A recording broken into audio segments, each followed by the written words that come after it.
네, 안녕하세요. 그래서 이제 보안 쪽, 시큐리티 관련해서 나와 있는 이 부분 다루고 넘어갈게요. 네트워크 시큐리티라고 얘기를 하면은 뭐 대략 이런 분야들로 정리가 되죠. 그래서 뭐 그 나쁜 사람들이 어떻게 그 컴퓨터 네트워크에 공격을 가할 것이냐라는 이런 그 공격 쪽이 있고, 그다음에 방어 쪽이 있죠. 디펜스 쪽이 하는 쪽이 있죠. 이러한 어택들에 어떻게 그 맞서서 네트워크들을 방어를 할 수 있을 것이냐라는 이런 그 측면이 있고, 또한 그 어떠한 이러한 공격들의 그 면역력이 강한, 면역력이 높은 어떤 그 디자인 구조 같은 것이 있을 수가 있느냐. 어떤 구조, 뭐 예를 들어서 우리가 지난 그 계층 구조를 설계를 할 때, 그때 이제 계층 구조가 해결한 질문이 그거였죠. 여러 가지 복잡한 구성 요소들로, 다양하고 복잡한, 다양한 구성 요소들로 구성되어 있는, 이루어져 있는 복잡한 이 시스템을 어떻게 좀 구조적으로, 어, 잘 조직할 수 있는 이런 그 아키텍처 구조가 있을 수 있을까라는 질문에 이제 사람들이 그 연구자들이 2, 30년 동안 그 같이 공동으로 연구를 하고 협력을 해서 개발해서 정립해서 현재 돌아가고 있는 시스템이 계층 구조라고 얘기를 했었고, 그러면 마찬가지로 근데 이제 그 계층 구조를 설계할 때에는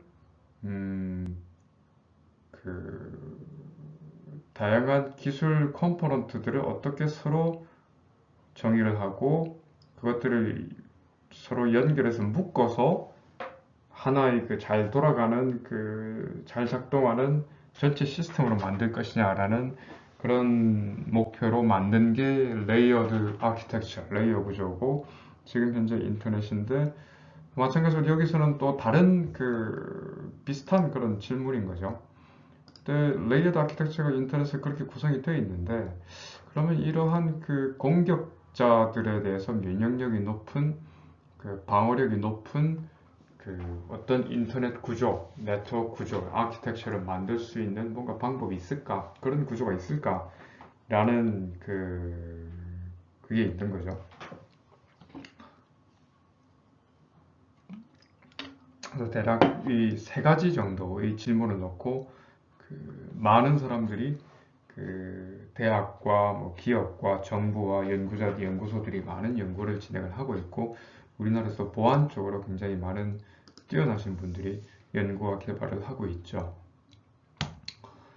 그래서 근데 인터넷이라는 그 이 시스템 전체 네트워크는 원래는 서로 상호간에 그 지난 시간에도 계속 얘기를 했지만 주로 이제 미국 또는 유럽 또는 우리나라도 같이 있었지만은 선진국의 그 주요 앞서가는 대학들, 그 뛰어난 대학, 그 다음에 그 연구소 사람들이 서로, 주로 이제 교수와 대학원생들 중심으로 서로 상호적으로 신뢰를 하는 사람들이 사용하는 네트워크가 있기 때문에, 기본적으로는.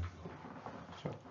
원래는 한 1960년대부터 80년대까지는 그 미국의 주요 대학들이 연결이 돼 있었고, 그다음에 이제 80년대 넘어가면서 우리나라의 그 키에트, 아니 에트리의 전신, 에트리하고 전자통신연구소와 서울대, 카이스트, 그렇게 세 군데가 연결되면서 시작을 했고, 그래서 상호간에 신뢰할 수 있는 개발자들과 학자들, 교수, 대학원생, 연구자들, 그다음에 그 정부 쪽 사람들의 그 그룹으로 인해서 만들어져 있는 투명성 있는 네트워크를 기존으로 만들었기 때문에, 그 오리지널 비전이 그랬기 때문에 실제로 이 보안에 대한 고려는 전혀 되어 있지 않았습니다. 전혀 되어 있지 않았고, 그래서 실제로 예를 들어서 한 제가 알기로 최초의 인터넷 우험이 87년도인가 88년도인가 그때 발생했다고 들었어요. 음, 그 얘기 나중에 이제 할 기회가 있을 텐데, 그 MIT 학생이었나요? 아마 그랬던 것 같은데. 그래서, 그래서 나중에 이제 인터넷이 그 민영화가 되고 전면적으로 전 그 세계 사람들에 개방이 되면서 이런 그 해킹이나 바이러스나 모험이나 이런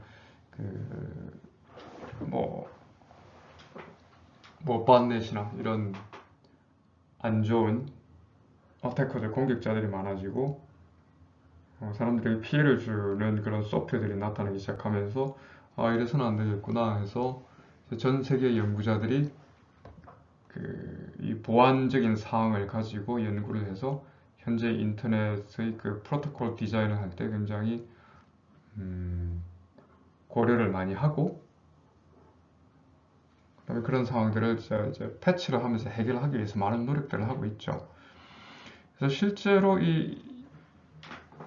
그렇다면은 인터넷 아키텍처에서 그 OSI 기준 7레이어, 그다음에 현재 인터넷 프로토콜 스택 기준으로 5레이어가 있는데 그러면 시큐리티 보안은 어느 레이어가 가장 중요하냐 라고 또 물어볼 수 있겠죠. 그죠? 그래서 7개의 레이어 중에서 보안이 가장 중요한 레이어는 어디 어디 있느냐라는 질문을 사람들이 오랫동안 해왔고, 근데 결론적으로는 요즘은 모든 레이어가 다 보안적인 측면에서 약점이 있고, 그 다음에 어떤 레이어에서도 보안이 중요하다라고 얘기를 하는 거죠. 그래서 예를 들어서 뭐 2G나 3G나 4G나 5G나 뭐 와이파이를 쓸 때 각각의 뭐 요즘 그 와이파이 걸 때도 패스워드 다 걸려 있고 그죠? 각 프로토콜 레벨에서도 그 다음에 이동통신 4G나 5G 같은 경우에는 각 전화기의 시리얼 넘버가 또 따로 있어서 그 전화기로 들어오는 시리얼 넘버가 있고 그 시리얼 넘버에 해당되는 이 각 디바이스로 들어오는 신호들을 다른 사람들은 들을 수 없고 그 전화의 수신자만 수신하고 동수를 수신할 수 있도록 그 단말기 시리얼 넘버하고 그 휴대폰 번호에 맞는 그 사람들만 그 단말기로 들어오는 음성 신호와 디지털 신호를 암호를 풀고 또 암호화를 해서 보내는 송수신하는 이런 모듈들이 다 들어있죠. 물론 이제 그런 거를 풀기 위해서 뭐 전화기를 갖다가 복제를 해서 하면은 그런 게 뚫리고 뭐 그런 게 있지만 그래서 뭐 2G나 각 프로토콜 레벨에서도 보안이 필요하고 그다음에 뭐 뭐 애플리케이션 레이어에서 웹적인 측면에서도 그래서 HTTPS에서 여러분들 신용카드를 넘버를 다 이제 인터넷을 통해서 서로 보내서 서로 교환하고 인터넷 상거래를 할 때 그게 노출되지 않기 위해서 웹에서도 SSL Secure Socket Layer 레이어를 추가를 해서 HTTPS 보안이 되고 있는 미커니즘을 넣어서 또 보안을 추가를 하고 또 거기다 모자라서 무슨 인증 센터 같은 게 있고 인증기관, 인증 메커니즘을 넣어서 다양한 레이어에서 이러한 보안을 고려를 해야 되고 그래서 거기에 대한 연구가 많이 진행되고 있으며 그래서 결국 이 보안적인 고려사항 (security consideration은 인터넷의 프로토콜 스택을 이루고 있는 모든 레이어에서 다 중요하고 거기서 구현이 돼야 된다라고 얘기를 하고 있습니다. 네. 그래서 보면은 이제 공격자들은 malware라고 얘기할 거예요. 나쁜 소프트웨어, 공격 소프트웨어들을 인터넷 호스트들에 주입을 시키는 거죠. 인터넷을 통해서. 그래서 우리가 가장 널리 알려져 있는 그런 타입의 malware는 대략 뭐 바이러스와 모험이 있는데 바이러스 같은 경우에는 기본적으로 비유가 우리 몸에 요즘 뭐 코로나 바이러스 때문에 난리인데 바이러스는 기본적으로 공기에 노출되면 혼자서 살아갈 수는 없죠. 그냥 몇 시간 지나면 죽는다고 해요. 마찬가지로 인터넷의 호스트들을 공격하는 이러한 소프트웨어 중에서도 멀웨어라고 얘기하는데 그러니까 malicious intention을 가진 웨어를 얘기하는 거죠. 그러니까 안 좋은 불량한 인텐션을 가진 소프트웨어, 불량한 의도를 가진 그 불량한 소프트웨어, 안 좋은 소프트웨어는 머비어라고 얘기를 합니다. 그래서 두 가지가 있는 바이러스 같은 경우에는 그 웜 같은 경우에는 혼자서 자가적으로 그 자기가 스스로 그 벌레 같은 경우에는 웜들은 벌레 같은 자기가 움직이죠.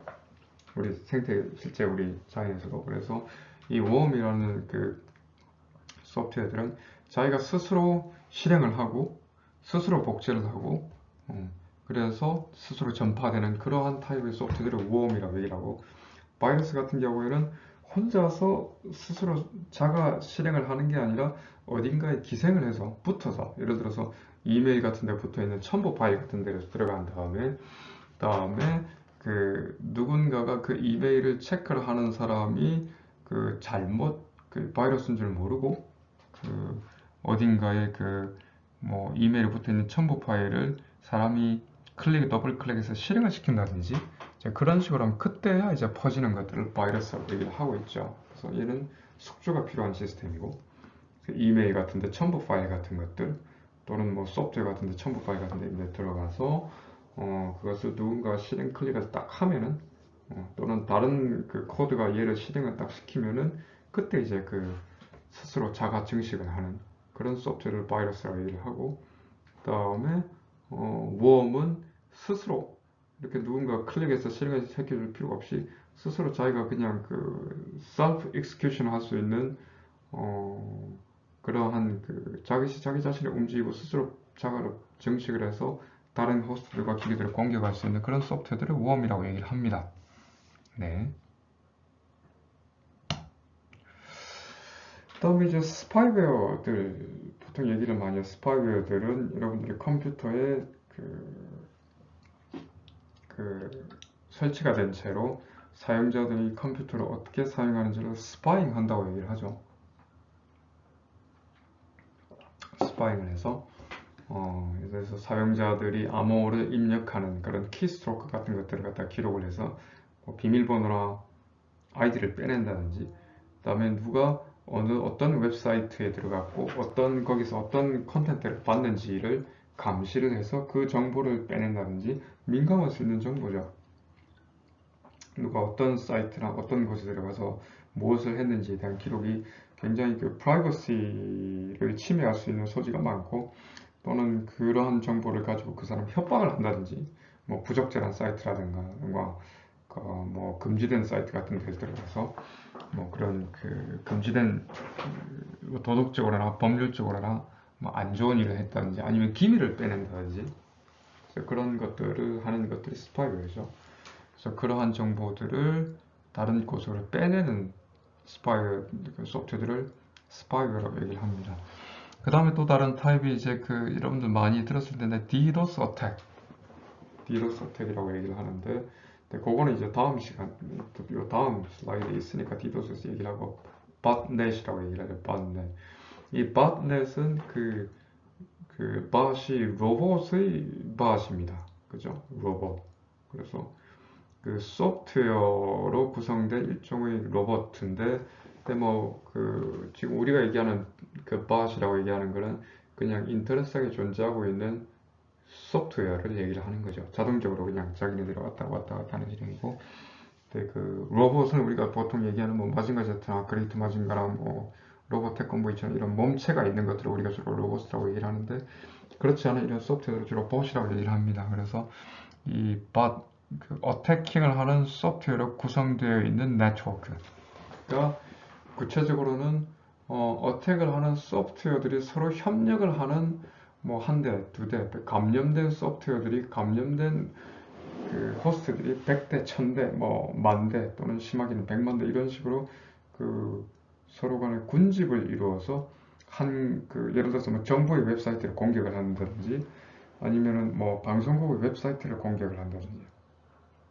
이렇게 그 공격자 소프트웨어 구성되어 있는 공격자 소프트웨어에 감염된 호스트들로 구성되어 있는 그 네트워크를 bot넷이라고 얘기를 합니다. 그래서 이 bot넷이 주로 하는 게 어떤 그 사이트들을 뭐에게 갑자기 수백만 접속 요청을 해서 그 사이트를 다운시켜 버린다든지 그런 것들이 이제 DDoS 어택이라고 얘기를 하는데, 그런 어택을 하는 그 소프트웨어들이, 이런 감염된 호스트들이, 이런 바이러스나 웜이나 이런 소프트웨어들, 멀웨어에서 감염된 호스트들이 그 수십만 대 또는 수백만 대까지 네트워크에 깔린 호스트를 조작을 해서 бот넷을 구성을 하고, 그 бот넷들이 공격을 하는 패턴을 DDoS 어택이라고 얘기를 하죠.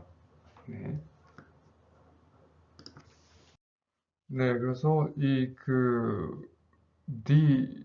그, DOS 어택이라고, DOS 어택이라고 얘기하는데, Denial of Service라고 얘기를 합니다. 그래서 Denial of Service라는 게 보면은 이제 어떤 웹 서버나 시스템에 갑자기 많은 사람들의 여러분들 예를 들어서 수강 신청 기간에 보면은, 예를 들어서 수강 신청 기간에 수강 신청하려고 그러면은 갑자기 한꺼번에 수강 신청을 하려고 하면 잘 안 먹히잖아요.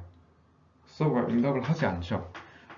그런 상황을 Denial of Service라고 상황을 그렇게 얘기를 합니다. 그러니까 너무 급격히 사용자 수가 늘어서 더 이상 서비스를 할 수 없는 그런 경우가 생기면, 더 이상 서버가, 예를 들어서 동시 접속자 수가, 동시에 접속을 할 수 있는 서버의 수가, 동시에 서버에 접속을 할 수 있는 클라이언트의 수가 예를 들어서 100명인데 갑자기 수강 신청을 하고자 하는 사람들이 1000명이 모였다. 그죠? 그러면은 100명은 서비스를 받고 있고 나머지 900명은 서비스를 못 받죠. 웹 서비스를. 근데 100명은 서비스를 받고 있고 나머지 900명이 서비스가 지금 안 되고 있습니다. 그러니까 900명한테는 지금 서비스를 못 하니까 나중에 다시 들어와 주세요. 접속 불가 상황입니다. 이 상황이 Denial of Service 상황이에요. 근데 이제 수강 신청을 하는 그런 때는 공격 상황은 아니죠. 공격 상황은 아니고 그냥 갑자기 사용자들이 많이 몰린, 그러니까 어떻게 보면 약간 좀 사재기 상황, 그런 상황이 되는 거죠. 사람들이 갑자기 몰리는 그런 합법적인, 그죠? 합법적인 상황을 얘기를 하는 거고, 자연적인 상황이고, DOS 어택이라고 얘기를 하면은 Denial of Service를 발생시키는 어택, DOS 어택 같은 경우에는 이 공격자들이 악의를 가지고 그냥 여러분들이 수강 신청할 때 한꺼번에 확 요구가 몰리듯이 그런 상황을 인공적으로 악의적으로 만들어내는 겁니다. 그래서 예를 들어서 어떤 정부에 불만을 갖고 있는 반정부 세력이 또는 어떤 서로 전쟁을 하고 있는 나라들이 사이버 전쟁 같은 걸 한다 그러죠. 그래서 적국의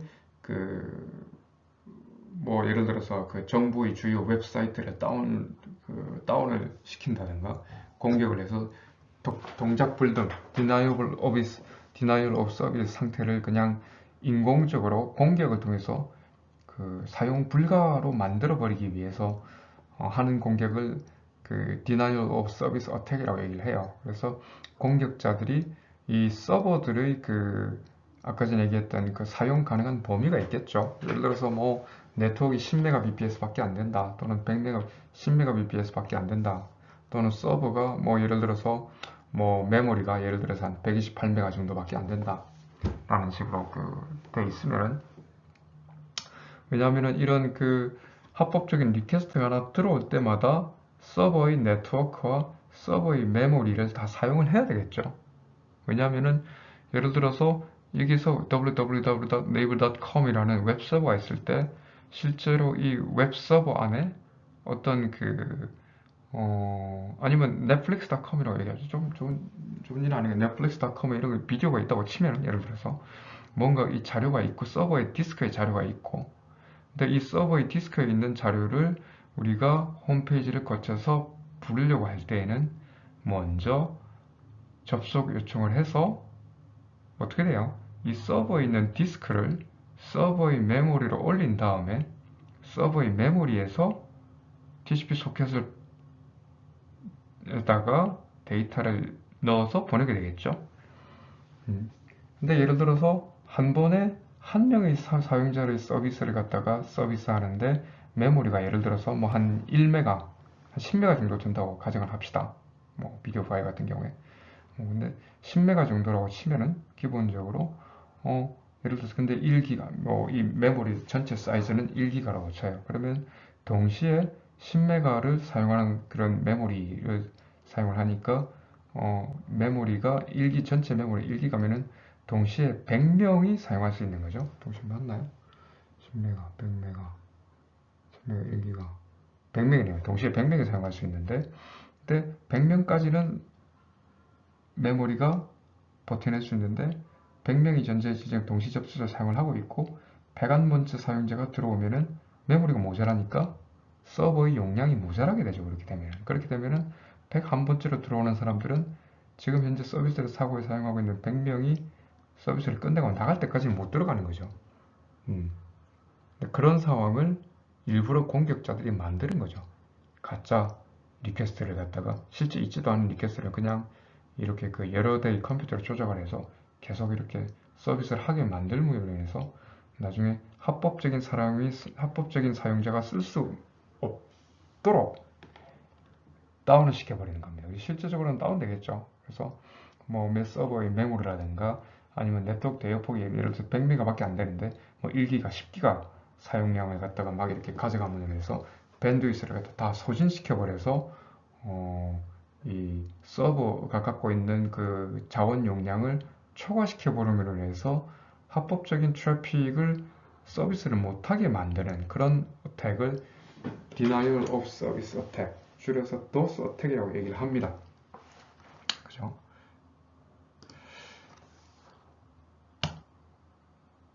얘네들을 다 감염을 시킨 다음에 누군가 그 중앙에서 컨트롤 센터가 있어서 전부 다 얘를 공격하게 해라 라는 거죠. 그래서 이게 Denial of Service Attack인데 이 공격자들이 분산되어 있죠. 한 명이 아니고 뭐 한 수십 명, 수백 명 또는 심할 때는 한 수백만 정도의 호스트를 가지고 공개가 돼버리면 사실 제대로 버텨낼 서버가 별로 없겠죠. 그래서 굉장히 그 뭐라 그럴까 중요한 시스템을 이런 식으로 합법적으로 다운을 시킨다든지 공격을 해서 무력화시켜버리는 경우가 이런 어택이 종종 있고 항상 있고 그래서 실제로 이런 것들이 굉장히 그 테러리스트라든가 아니면 돈을 받고 이런 그 정부 사이트나 아니면 기업 사이트의 중요한 어떤 그런 것들을 갖다가 무력화시켜버리는 그런 일종의 시위, 공격으로 많이 사용하기도 합니다. 네. 이러한 공격을 분산되어 있는 그 DOS 어택이라고 해서 Distributed DOS Attack, DDoS 어택이라고 얘기를 합니다. 그래서 DDoS라고 얘기를 하죠. 타겟을 설정하고 그 다음에 호스트들을 여러 네트워크 있는 호스트들을 갖다가 사용을 해서 그 다음에 이 호스트들이 분산된 호스트들이 패킷을 보내서 그 감염된 호스트들로 하여금 타겟을 공격하도록 여러 개의 예, 그리고 또 다른 타입의 이제 어택이 있습니다. 그래서 기본적으로 그 이더넷과 그 무선 환경 같은 경우에는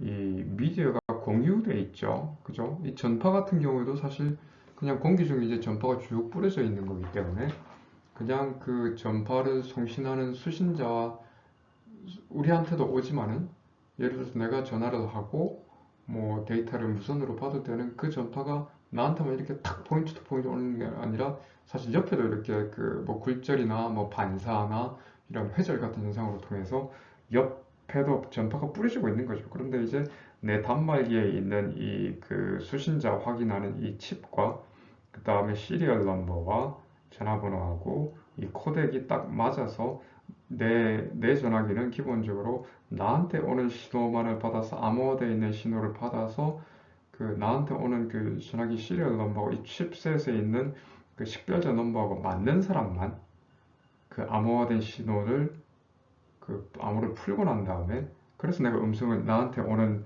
전화를 나만 들을 수 있고 나한테 오는 메시지를 나만 볼 수 있는 거죠. 근데 사실 전파는 그 공기는 이미 이 그 나만 가지고 있는 게 아니라 다 이렇게 공유하고 있는 객체이기 때문에 옆 사람에 있는 전화한테도 그 신호를 다 갑니다. 가기는 가는데 그 O로 있는 신호가 전부 다 그 암호화 이 전화기 안에 붙어 있는 암호화 칩셋들에 인해서 그 다 나만 이렇게 암호를 풀 수 있도록 그렇게 고정이 돼 있기 그 설정이 되어 있기 때문에 나만 볼 수 있는 거지.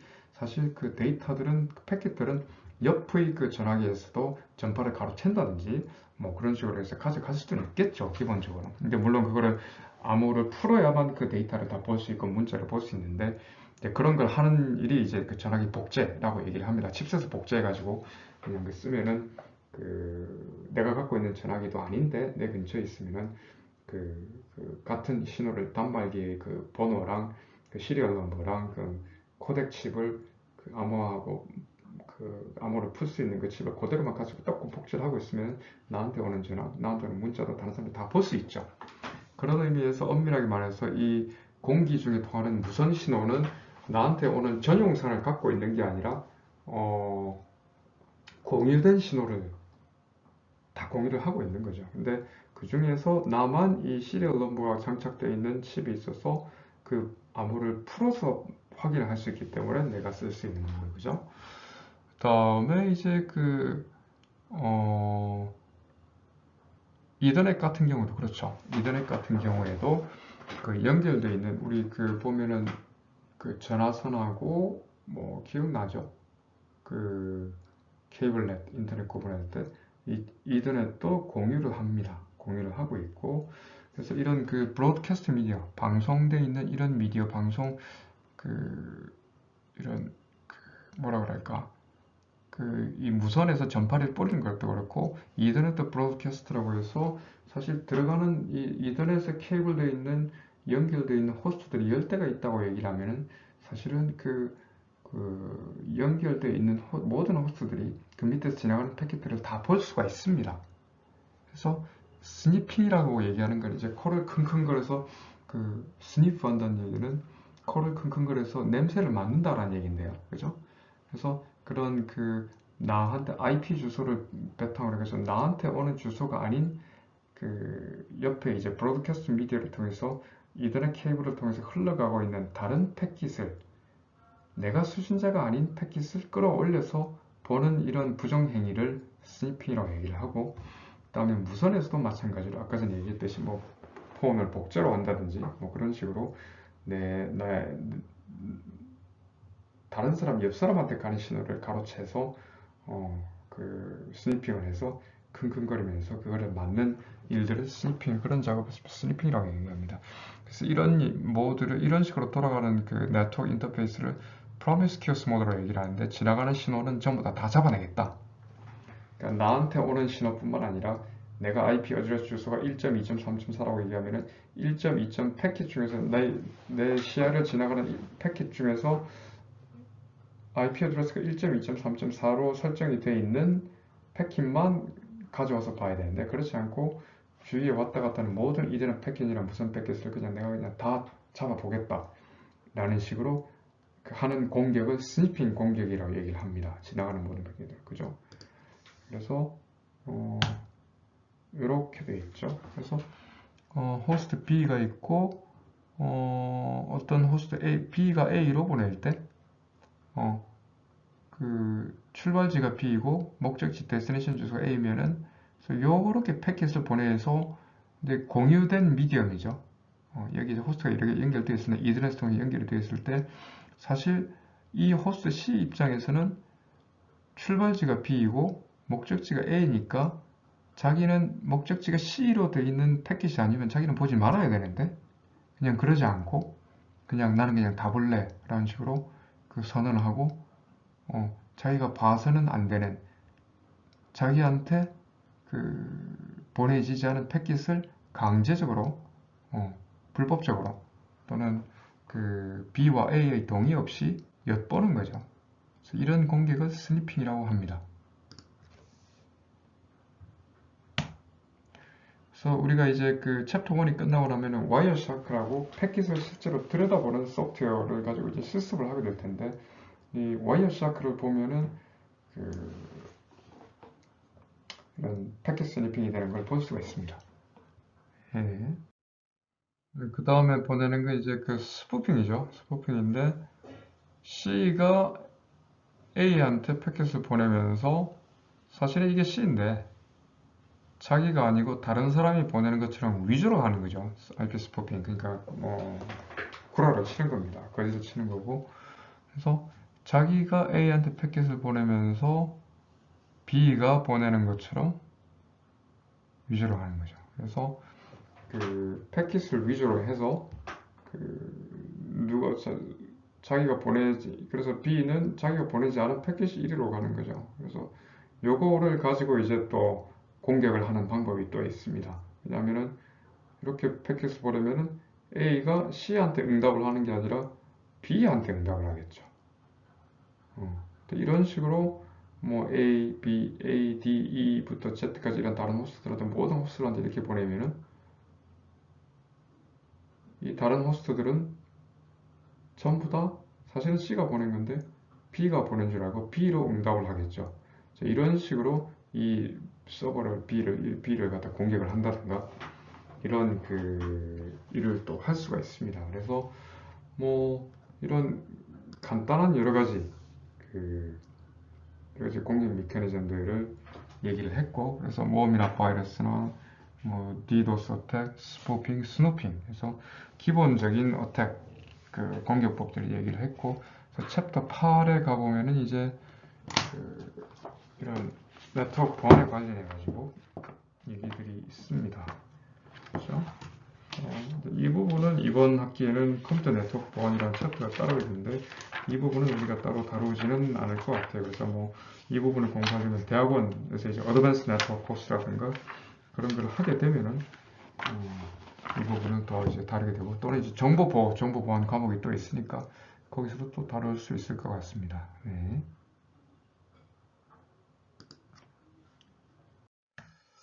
그래서 뭐 이제 중요한 기술적인 내용은 다 다른 것 같고요. 그래서 1.7 히스토리 부분인데 다음 주는 이 부분, 히스토리 부분과 그다음에 더 진도를 나가도록 하겠습니다. 그러면 한 주간 또 잘 보내시고요. 그럼 다음 주에 또 뵙겠습니다. 네.